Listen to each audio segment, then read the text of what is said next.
Welcome to the SoberBiz Podcast, the show for the bold, the brilliant, and the booze-free. Here we talk about building meaningful booze-free businesses, turning your mess into your message, and showing up even when you feel like an imposter. This is no fluff and no filters, honest conversations for alcohol-free entrepreneurs who want to make an impact. Okay, welcome to the SoberBiz Podcast. I am absolutely wildly grateful for our guest today, Mark Nendick. I'm so excited to introduce you to this community and to get people connected with what you're up to, because it is amazing, unbelievable. I don't even know where to start, honestly, because I just went down so many rabbit holes with what you're up to. So why don't we just start with, can you share about who you are, what you're up to, and tell us a bit about yourself? Yeah, so Mark Nendick, first off, husband and father. So I have 3 kids, Olivia, Brady, and Thea. They're 20, 17, and 12. An ultra runner, so I do crazy races, which I'm sure we're going to talk about today. 100%. Been sober for 13 years. And I just trying to spread the message and share my story. I think it's very rare these days that people, when they get sober, come from as far as away as I was and become successful, whatever successful is to you. So I don't know. I just like sharing my story. Dad, father, regular guy. Amazing. I want to touch on that a little bit. What is successful to you? So these days, successful to me is just getting up and being sober and going to work and showing up for my family and showing up and just being a good person. I think when I was drinking, when I was sober, I was good. But when I was drinking, I had tendencies, right? And so now being successful is first providing a home for my family, like I said, a good career, and just being able to provide. Yeah. Amazing. So talking about your sobriety, it said 12 and a half on the documentary.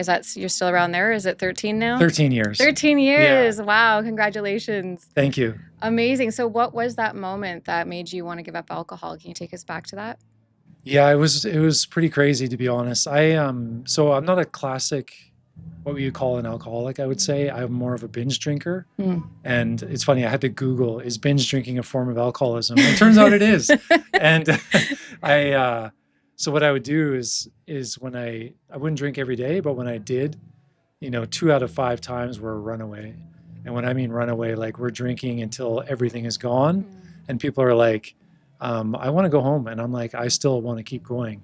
And that led to 7 times overnight in prison for drunk in public.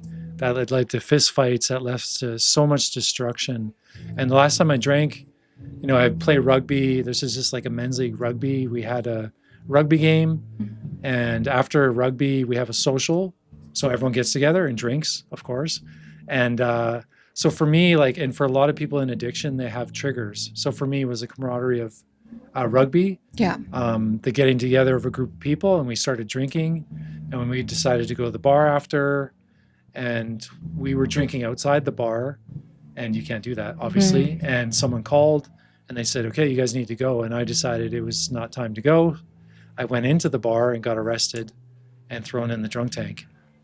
And so I got thrown in the drunk tank, spent the night in jail, which is not fun. Anyone that's listening, it's not glamorous. And I got dropped off at my front door the next day at 7 a.m. My wife didn't know where I was. My kids didn't know where I was. And I opened the door, or she opened the door, Kelly, and she had a look on her face that was like, just, this is enough. Like, it's too much. And I saw in that moment, it makes me emotional to even talk about it. I saw my life kind of flash before my eyes, and I'm like, if I don't make a decision right now to stop drinking, I'm going to lose my wife, my house, my kids. My kids were little, fortunately, at the time. And that day I told her I was going to quit, and I had told her before, but I didn't really mean it. And this time I meant it. And I haven't touched alcohol since that day. Wow. I really want to just go back to what you touched on about the thinking you need to drink every day for it to be a problem. I had that mentality for so long. Yeah. We talked a little bit before we started recording about when I was young, like teenage years, I had a problem. Everyone could see I had a problem. It was obvious I had a problem. but I had a child and then I started getting my stuff together and I kind of was able to control it for a while. And things were okay until I put alcohol in my body, and then it was unpredictable. And then I didn't know what was going to happen.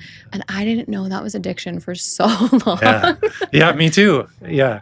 And I think same thing. Like I had a job, I went to work a lot, and I made decent money. And I was, to be honest, like even through my whole addiction, I was always a nice person. But I would do crappy things. I don't want to swear. I would do not great things when I was drinking. And I'm like, sometimes addicts have a way of like, well, that's not me. But it is you, right? Yeah. Like you're deciding to do that.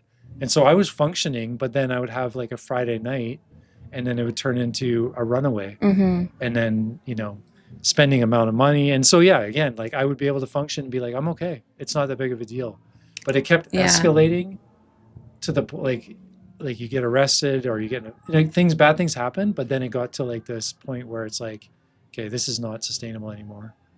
Did you think that you could stop on your own? Like it wasn't going to be a big deal? I had that mentality where it's like, oh, I could stop if I want to. I just don't want to. Yeah, I have a funny story about that with a friend of mine. But I wasn't sure. It's really scary, to be honest. And I have so when I decided to quit, I phoned at work, we have like a EFAP program, right? Employee assistance, you can phone.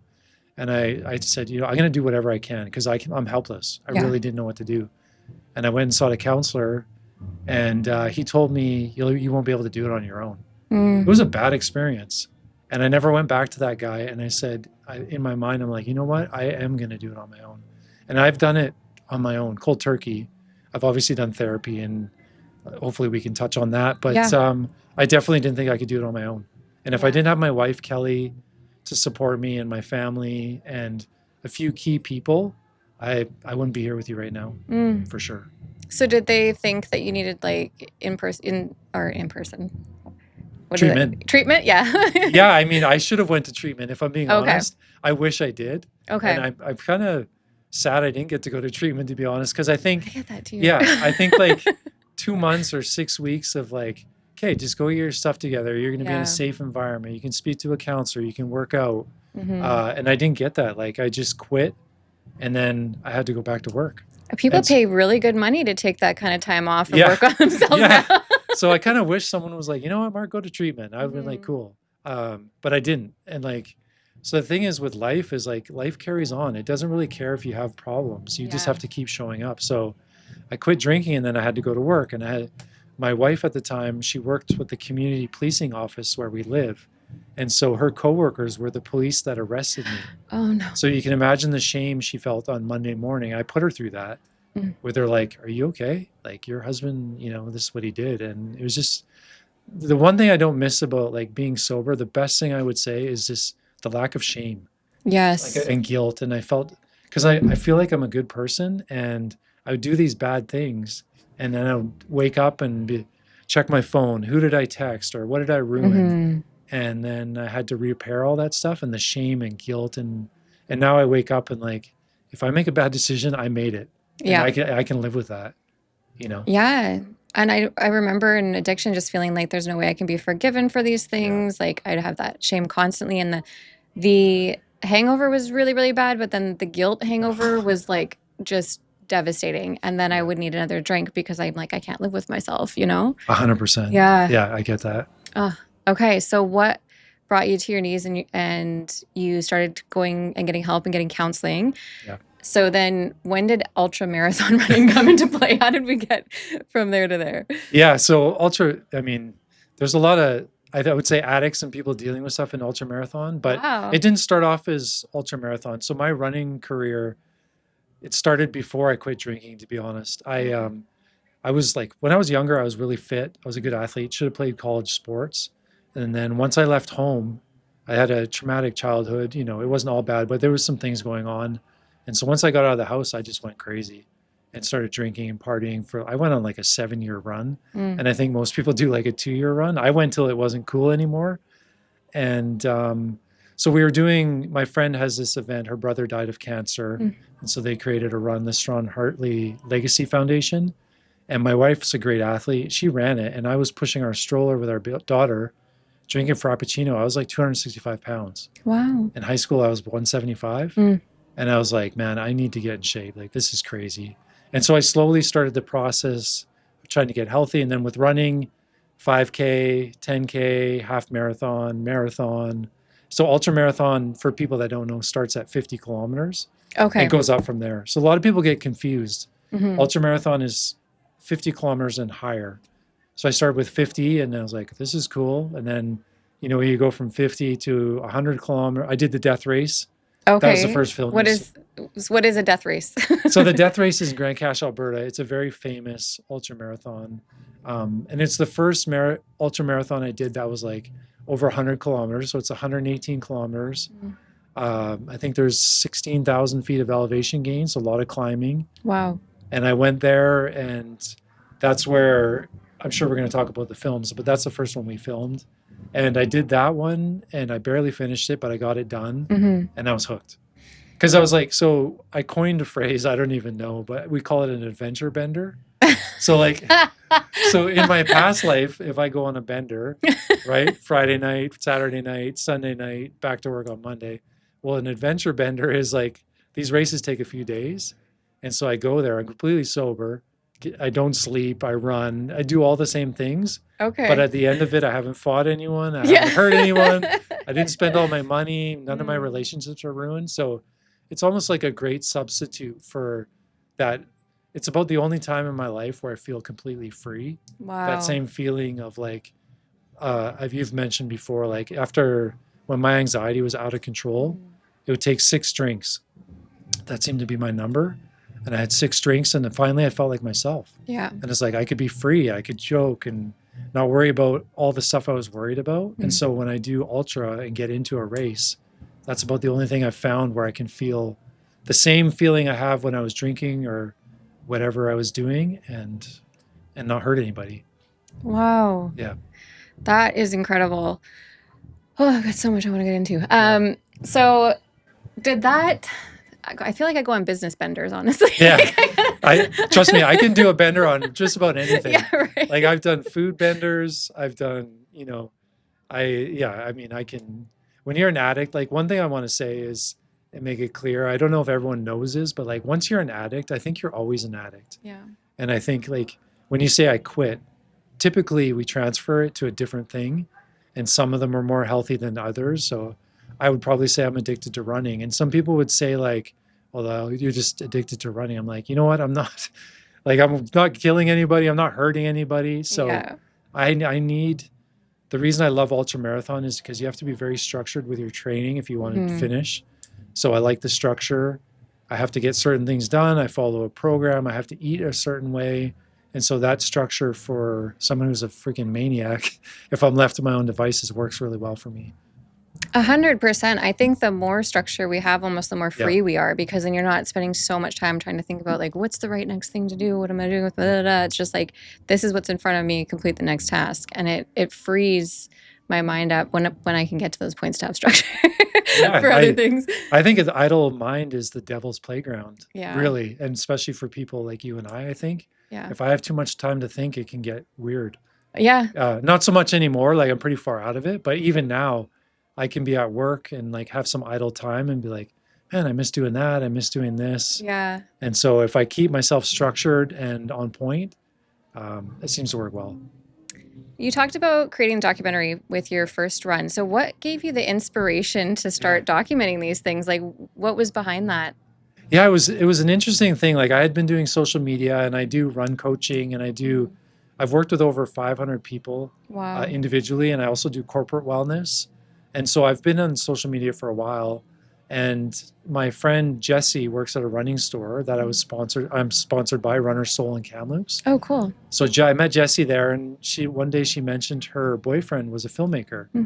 And then so I thought to myself, we're going to do the death race. I met DJ, his name's DJ. I met him for a coffee and like, why don't we document this? It was just like, honestly, on a whim. Wow. And we went out there to the death race, which is a huge race, and we just did it.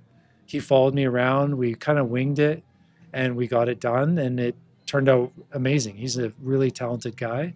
And I was able to share my story in a long form. Like I think sometimes social media, like a 1-minute clip, you can't really learn everything. And so over a long, like 20 minutes, you can get to know somebody. So we did that one. and then we did another one, and then we did not. So we've done 4 so far. Wow. And each one has gotten, I think, a little bit better and more notoriety. And not to go on too much, but this last one we got paid to do by Sinister Sports, who runs the death race. So we went for fun the first time, and 2 years later, we're getting paid to do the documentary, which, if you think about in that short amount of time to be the featured film crew for the race, is pretty amazing. Were you sponsored by Hoka by any chance? Because I noticed you talking a lot about those. So Hoka, if you see this, please reach out to me. It's on my bucket list. Hoka amazing. Hoka would be on my list. There's a bunch of brands. So the goal with the documenting is to share the story, but also these things are expensive. And so I've self-funded a lot of it. So my ultimate goal would be to find partnerships. And like, even with the sober community, there's lots of brands that follow sober runners and help support what they do and get their message out there. So in a dream world, we'd get supported and, help take some of the cost of it on. And it's such a great way, I think, long form to share your story. And DJ's very good at it and cinematic. And we set the goal for ourselves to do 10. I think so. 10 is like, because the first couple, sometimes, as you know, creating content, you get crickets. It's like, man, it's easy to quit. It is. So why we said 10 is like, okay, do 10 and see what happens. And our last one's at 21,000 views and climbing every week. So wow. Okay. Yeah. How? Yeah. Man, that's like a Cinderella story. That's the dream. And to do it in 2 years is actually incredible. Like, that's fast. And thank you. Sometimes I have to chill out a little bit. Yeah. Because I want everything all at once. Yeah. Well. And so, like everybody. And sometimes I have to sit back and be like, man, we've come a long way. Yeah. Like the first time we went to the death race, it's weird showing up to an event with a camera. People are like, who are you? And why do you think you should be filmed? Yeah. Even the organizers were kind of like, hey guys, like, what are you doing? But we won them over just with, I think, being nice and being authentic and shining a great light on the community. So the goal of the films is not to be like, I'm great. The goal of the films is like, I'm a regular guy that can do pretty hard things, but I'm not special. I'm really not. I work really hard. And so the reason why I think the films resonate is because people can see themselves in me and the other racers and be like, I could do that too. And so I think that's cool. The other thing I really found watching your latest documentary especially was just like, it felt like you're immersed in the race and the process and like what it takes and what something like that really is like. Because it was never even on my radar as something that even existed in the world until I met Orsi, who introduced us. Yeah. And then she started doing these, I'm like, why in the world would anybody want to take something like this on? And I didn't really understand it. And watching her go through her process and everything, I'm like, wow, like, it is like life-changing, life-altering stuff. And watching your documentary just gave me like this real immersive experience on like what it's like to go through one of these races. And it feels like almost like you're going to war. Like, it's so intense. Yeah, the mentality. So what I would say, if I'm gifted at anything, I've worked really hard on my mental toughness. Yeah. And so I'm really resilient. And that's why I can do these races and do decent at them. But why the ultra marathon thing, like, so immersive. So my normal life, I have a job, I have a business, I have a wife who has a career, I have 3 kids who have sports. And so it's about the only time I get to myself where I don't have to worry about work. I don't have to worry about the kids. My wife gives me the space to be myself. And a lot of times I say before the race, like, thank you for letting me be me, right? Because it's so important. And so I get to be me. And this latest race I did, the Divide 200, was 322 kilometers, and it took 83 hours and 40,000 feet of elevation gain. So I had 4 days immersive, out of my head, not thinking about my trauma, my past. I could just be there in the mountains with my friends, and it was amazing. Does it feel like you're always chasing the next race now, or do you feel like you can get that mental break from it and just be present in your life and enjoy what's going on? Or are you always thinking like, what's my next race? When am I going again? No, I think I'm pretty good at switching it off. Okay. You have to, because otherwise, like any good addiction, it can be all consuming. And because I have a business and because it's about me a lot, I'm really conscious. I don't want to make my family life all about me. It's about my kids and my wife. And so I try and keep it in a bucket separate. And so when I train for races, I train early in the morning or late at night because I don't want to take time away from them because that's what it's about. And so, but I'm always thinking about the next one. So we're talking about Morocco potentially. Oh, wow. Yeah, there's a race in Switzerland that's across the whole country. So I met a friend at this last race, and he's from Norway. And so that's another thing cool about the ultra community. People travel from all over the world to these events because they're hard to find. And so we made a friend from Norway, and he wants to meet me in Switzerland to do this race, and ideally document it with DJ. So it's never ending, really. I think you have to be careful with the distance because you can always be like, I need to go farther and farther, and that's a slippery slope. So you gotta remember, I can only train so much, and so, but my body has continued to cooperate, and I think I eat well, I train well, and that's why I like coaching. I'm injury free. Like I'm 47 years old and I'm still training very hard. And so I have a lot of knowledge. And if my body was saying stop, I would stop, but it's not. So we're just going to keep going. So when you get to those points on your runs where you're like, I want to stop, or your body wants to stop, what do you tell yourself to keep going? And did you find any similarities between like recovery and running in that sense? 100%. Like every ultra marathoner, even marathoner or half marathoner, at some moment you think about quitting. And I go to my why. I really do. I think about, so I took 6 months to train for this race. I spent thousands of dollars to get here. I took time away from my family, and I'm not going to show up to a race and just quit. Like if I'm going to stop, I'm going to have to be pulled off the trail or by an ambulance. And that's just my mindset. And I took all this time away. And when I say I'm going to do something, I do it. Yeah. And that's part of my identity. Like if I tell you I'm going to be here for this podcast today, I'm going to be here. And so similar to recovery, like you have to be committed to it and you have to think about it. And when I told my wife that day, when I could have lost everything, that I'm going to stay sober, I committed to it. And so that's just what I do. Yeah. It's wild to me that so many runners are coming into my life because my dad, when he was younger, really struggled with addiction. And the thing that got him out of it was running. And he always told me when I was young that you got to find something that's more powerful than the addiction to hang on to. For me, that was like my kids, and then finding passion in the work that I'm doing really helped. I also spend time in sober communities and connect with people that are in recovery constantly. So it really, really helps me. But what are your tools for recovery? Like you've got running, you talked about counseling. Is there anything else that you do daily that really helps you stay on a path that you're not going back to? So I do a lot.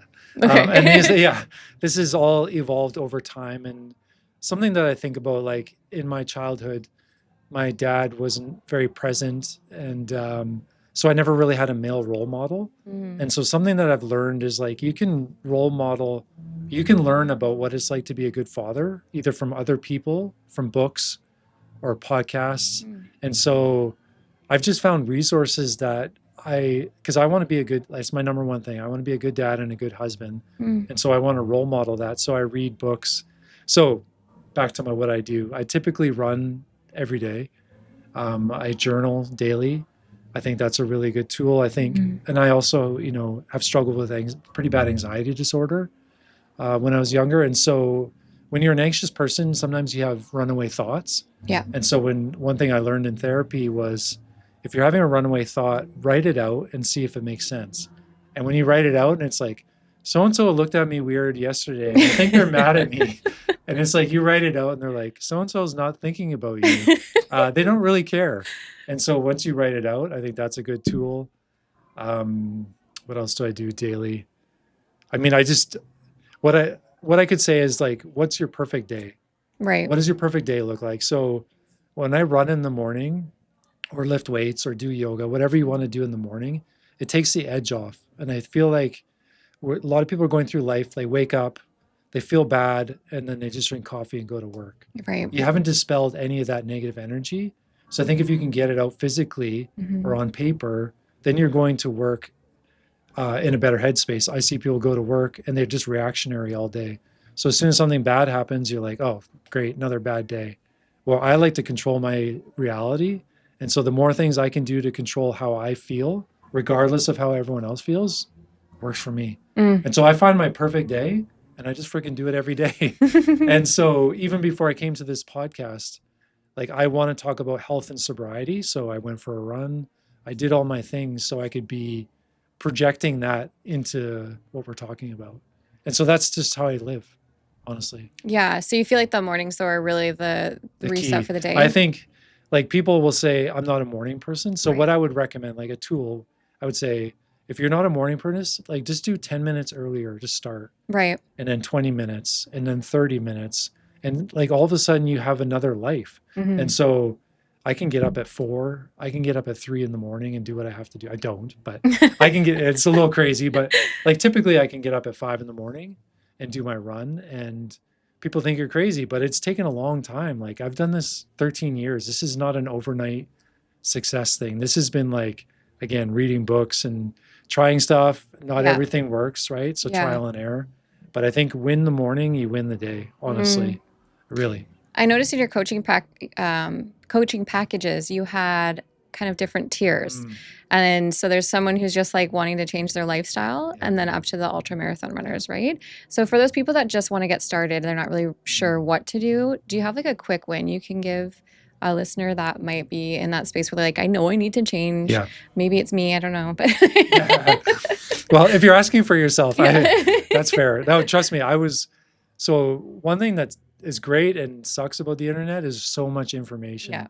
So a lot of people I talk to are just overwhelmed. Mhm. Like, do I do keto? Do I do paleo? Do I run? Do I walk? Do I lift weights? And so right out of the gate, I would say just move your body. Get outside, get some fresh air, walk for 10 minutes to start, 20 minutes. And food is a big problem. Yeah. Even for myself recently, like sometimes when you train as much as I do, I feel like I can eat a lot more. Mhm. And so my body for a while there was not changing. So I was chubby and really fit at the same time. And part of my addict mind was like, at the end of the day, I would just shove food in my face, Yeah. mostly treats. Mhm. So even someone who would be like really healthy still has hangups. And so I would document what you eat through the day. Just write it down. Don't be judgmental, write it down and just do a review. And you'd be like shocked at how much we actually eat or consume, Mhm. either consciously or unconsciously. And I think unconscious eating is like, again, you kind of black out, you go in the cupboard and Yeah. right? And then even like peanuts, 300 calories for a handful. So you eat 3 handfuls, is 900 calories. And if your goal is, or you go to Starbucks and you have a mocha, it's 500 calories. And if your goal is 1,500 for the day, 500 on a coffee, 600 on your nuts, and you haven't even eaten yet, Yeah. right? So I think we're over consuming. So an easy win, one thing I would say is like, don't quit everything all at once, Right. right? That's I'm so guilty. yeah, a lot of people are like, you know what, today I'm going to start running, I'm going to eat perfectly, Yeah. and I'm going to do yoga because that's cool. I would Yeah. say pick one thing, master that, and then move on to the next thing. When I first got sober, I went. Did you hear of Bernstein? The No. Bernstein diet? It was like this insane diet where you go see a doctor, you get B12 injections and I might have, B12, yeah. B6 injections. I lost 80 pounds. I was barely eating anything though. It was like 600 to 800 calories a day. Yeah. So I'd quit drinking. I'd quit eating mostly. And then I quit smoking. Wow. And I remember sitting there and getting up to go outside for a cigarette and be like, oh, I don't smoke. Right. And then I go to the fridge and like, I don't eat. And then I'm like, what do I do with Yeah. my hands and my face now? Like, it's so It's uncomfortable. impossible. Yeah. But I'm kind of, well, I mean, obviously I had a bit of a transition after I got pregnant with my daughter, and then I just picked up food again as like my addiction. But yeah, it was wild. It was like the most uncomfortable feeling. And if I didn't have recovery tools, like I wouldn't have been able to push through that to continue because it felt insane. Yeah. Like I remember having times where I was just like crying in my closet because I just couldn't understand what I was feeling. Yeah. You know? Like it was just wild how addictive those things are. Yeah. And I've given up sugar. It's about 3 years, November 1st. Wow. Mhm. Congrats. I've Sugar- had 2 slip-ups. But Sugar is actually, if I'm being frank about like yeah. M&Ms, I love M&Ms. And like, I don't do, it's funny, we went to Hawaii last year for a vacation, Yeah. and my family, like, I didn't realize that at the time, but I was like running, but I was post race. So it was like this grace period, and I was just eating them like out of control. And they're like, Dad, are you okay? Like, what's wrong with you? Yeah. And it's like I don't know. I just need like this, I think everyone, unfortunately, like this blank space where you're just like unconsciously doing things. And so you have to, that's why I say write things down. Yeah. Because if I have 6 handfuls of M&Ms and I really think about it, I'm like, is that aligned with who I want to be? No. Right. And so don't beat yourself up. Just be aware Yeah. and chip away at it, I would say. Don't quit it. Everything at once is not going to work. Ever. I feel like awareness is the key for anything, because once you really become conscious of it and are aware of it, and if you're not picking up a substance to numb it, then you start feeling uncomfortable with the behavior yourself. And it's like, I need this to change. And then we seek out the tools to help us do that. Yeah. So in terms of coaching, it's PFN coaching. Yeah, I just like that. Actually, it was funny when I got a business. I just like the acronym, really. Yeah. It's like Priority Fitness and Nutrition, but I just like PFN. Sounds good. So I love it. PFN coaching. Yeah. So where do you start with people when you're going through a coaching program? Like, what kind of questions are you diving into to get a sense of where they're at? And then what are the typical next steps for people? Yeah. So when I coach people, I like to meet them where they're at. Mm-hmm. And typically it's like, what have you been doing? What have you tried in the past? And what do you enjoy doing? So I think if some people, for example, if you say like, I want to be a runner, but you don't like running, then running's probably not the thing for you. Yeah. Right? So I try not to force running. I like to run, but you don't have to like running. So do you like biking? Do you like hiking? Do you like swimming? Yeah.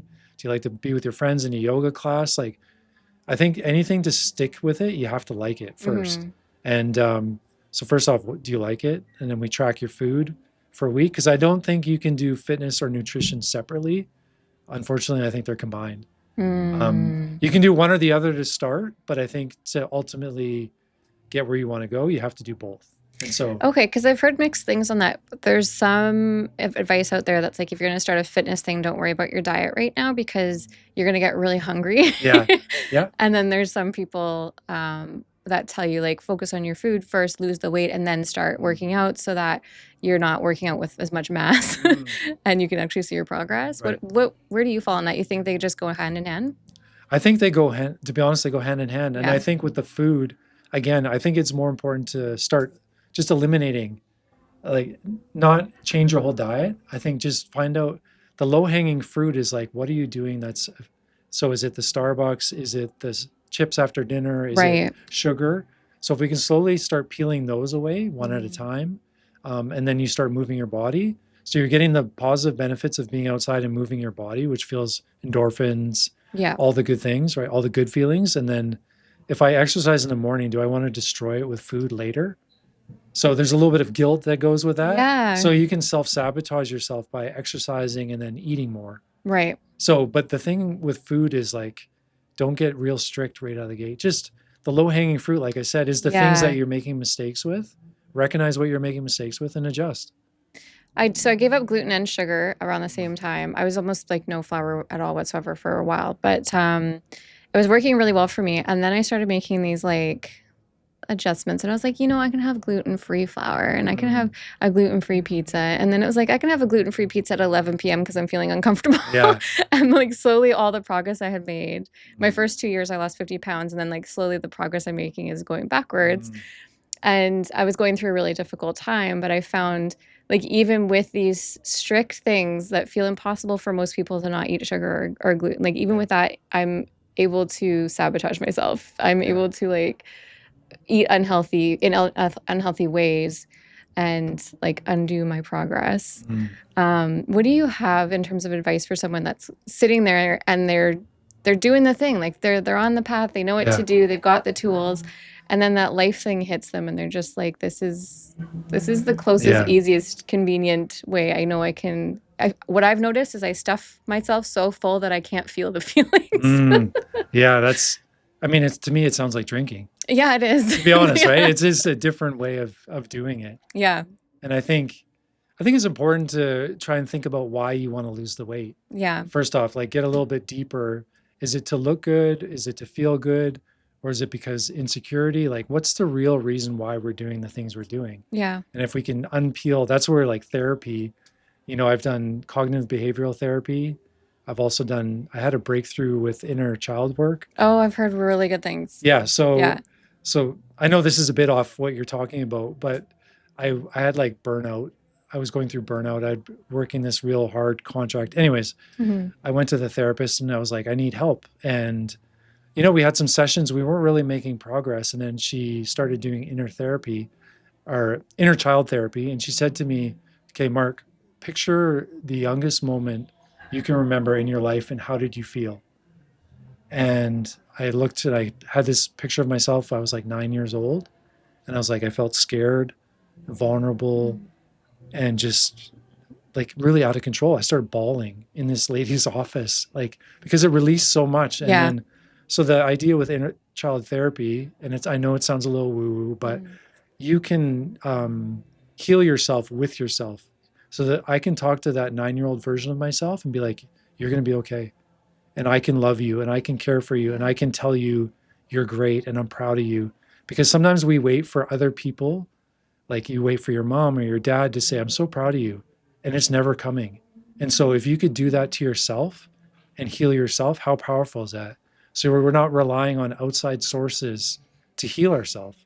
It's come from within. And so that's super powerful, right? Mm-hmm. And so sometimes the behaviors we have today or go back to childhood or some sort of trauma that we've dealt with in the past. And I think a lot of people eat or drink or do whatever we do to numb that and not look at it, where my approach has been to look at it and it's freaking hard, but look at it and figure out the best way through it. And so if we're stuck, like I think, again, with making a lifestyle change, it almost has to become like a new identity. So like Brooke I'm a healthy person now. This is what I do. I walk, I do yoga, I eat well. This is who I am now. Instead of saying I'm on a diet for 3 months or like I'm going to kick sugar for a year. It's like, no, now I'm a healthy person. And then you got to think, what would healthy Brooke do? Would she eat all that? Probably not. Right. And then, so if you do, that's fine. Give yourself some grace, but reassess and adjust. So I would just say, why are you doing it? And if you want to be a healthy person, just do what healthy people do. I think that's huge. And I like how you touched on really going in and touching on the root. Gabor Mate just gave me his book, lives to say it's not why the addiction, it's why the pain. Yes.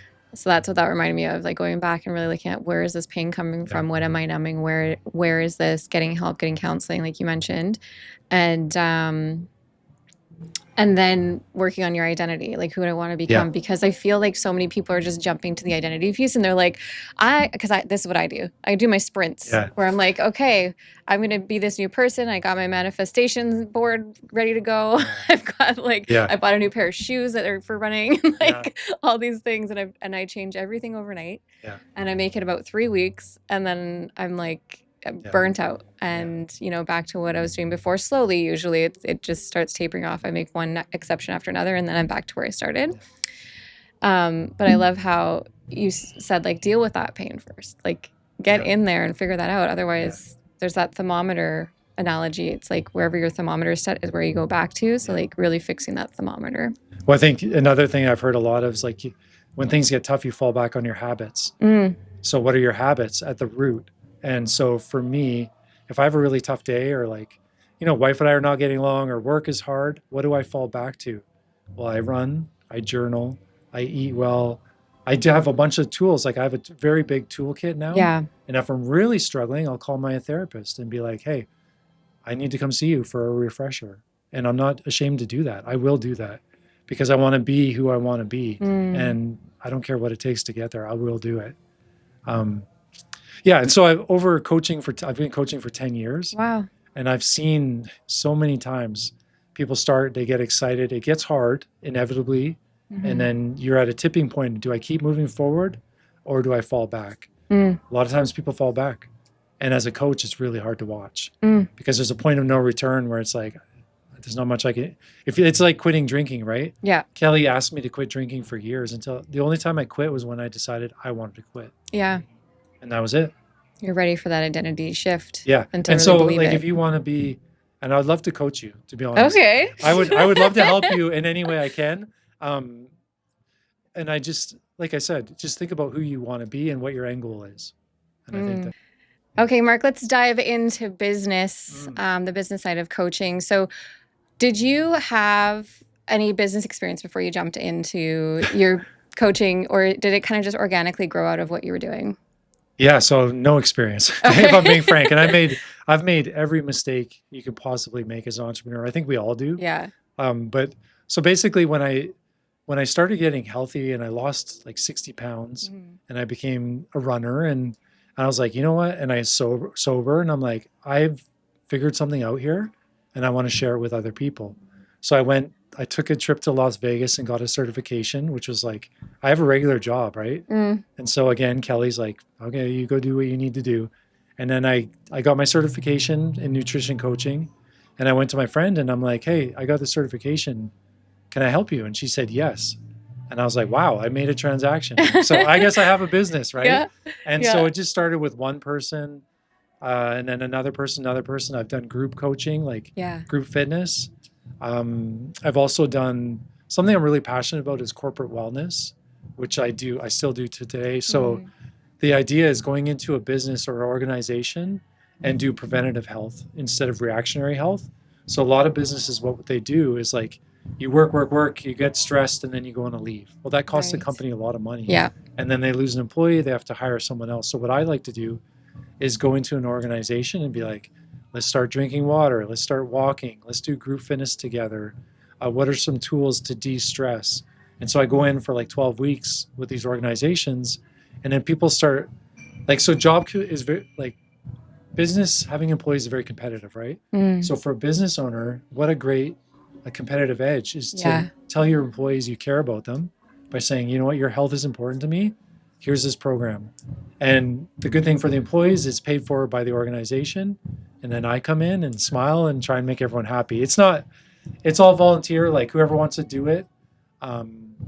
It's up to them. So you don't always get everyone. But what I do is I do a presentation at the start and talk about my story. So I talk about weight, I talk about anxiety, I talk about addiction. So typically someone in the room has either dealt with that or they know someone who has. So I think they can glom onto that and be like, I can relate. And so corporate wellness has been great. Run coaching, that's an easy lift for me because I've done it and I know what it takes. So yeah, I do all kinds. I think it's really, and now we're doing the YouTube series. So ideally what I would like to do is bring on sponsors that sponsor our filming and videos and want to attach a brand to what we're doing. And the only way, like Tony Robbins, I don't know if you must have heard. I have many times. Yes. So sometimes when you're coaching, I think there's a little, even me is like asking you for money is a little weird. Yeah. But if you're sharing your passion, Tony Robbins says, then the only way you can share your passion is if you get paid. Otherwise you're just doing it for free and that's not a business. So getting comfortable asking people for money for your services. And so to do races. So guilty. And so to do races, it's like, I want to go to Switzerland, well, you have flights. Yeah. But I would love to work with brands that want to align and share this message of sobriety and health. Yeah, that is such a huge lesson that I'm learning. Just recently, I went to the Sober Founders Mastermind, and we talked about this because I am notorious for giving like huge discounts because I just want to see people win, and I work with people in recovery, and so I'm doing people's websites for like stupid amount, like $300, $700, whatever it is, and then those are the people that aren't paying me that are expecting the most, and then I'm ending up frustrated, and then they're not taking their business seriously, so they end up not even launching their program or whatever it is. And I'm doing them a disservice. I'm doing myself a disservice. And I'm like slowly learning, like charge for what I'm doing because otherwise I can't keep doing it. Yeah. I can't keep helping people. And like if I have people investing themselves more heavily, then that means they're taking their business more seriously. They're more committed and they're going to win. Yeah. I've made that mistake so many times. Like, so people, obviously you can tell I'm attached to people being healthy and recovering. Yeah. And so again, sob story, can I pay you $200 this week? And then eventually they don't pay. And it's just, so you're a valuable person and you have a lot of skills and I feel the same and that's worth something. And if someone is serious about whatever their goal is, then if you pay more for something, you're going to do it. If you get a discount where it doesn't really hurt if you pay, it's so easy to quit. And you just write it off. Oh, I tried. Whatever, right? Yeah, you become invested in yourself when you invest in yourself. Yeah, one of the things I did when I first started, I joined a mastermind group. It was 20,000 US. Wow. In California. And I flew to California with all these millionaire entrepreneurs. And so one thing I would recommend like to your audience, if you want to have a business or you want to get fit, hire someone who has what you want. And that's the shortest route to learning. Wow. Right? Get around people that have what you want and glom off. And typically what I found successful people will share. Mm. It's usually the people that are not successful that are like gatekeeping secrets Yes. and like, oh, I can't tell you my nutrition strategy because it's a secret. It's dumb, right? The information is on the internet, right? Yeah. So if you want something or you want to do something, get around the people that are doing it and just figure out what they did. And typically it's not magic. They worked really hard. They spent a lot of time on it and they got really good at it through mentorship or, like what we're doing right now. That's brilliant. That's really good advice. Thank you so much, Mark, for everything. Where can people get in touch with you if they want to connect with your services, get to know you better, watch what you're doing? So yeah, Mark Nendick, my name, Instagram is where I do most of my stuff. I'd really appreciate if people went to my YouTube channel, Mark Nendick. I have 4 films there. We have 3 more films coming out. These are all documentaries on some of the toughest races in Canada, in North America, really. And I think they're really well done. So I'd like my YouTube channel to grow.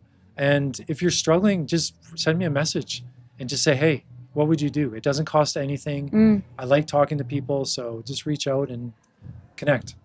Amazing. And do you do virtual as well as in-person coaching, or is it mostly virtual? Yeah, I do in-person and virtual. And with the YouTube, the cool thing about YouTube is I'm connecting with people from all over the world. Wow. And so you can coach now with Zoom and FaceTime. You can coach all over the world. So it doesn't matter where you are, we can make it happen. Awesome. Well, thank you so much for your time and all of this wisdom you've given us today. I really appreciate it. Make sure you go and subscribe to Mark's YouTube channel. Find him on Instagram, all the things. Thank you again, Mark. I'm so grateful to have you here. Yeah, thank you, Brooke. This is incredible, and I appreciate the opportunity.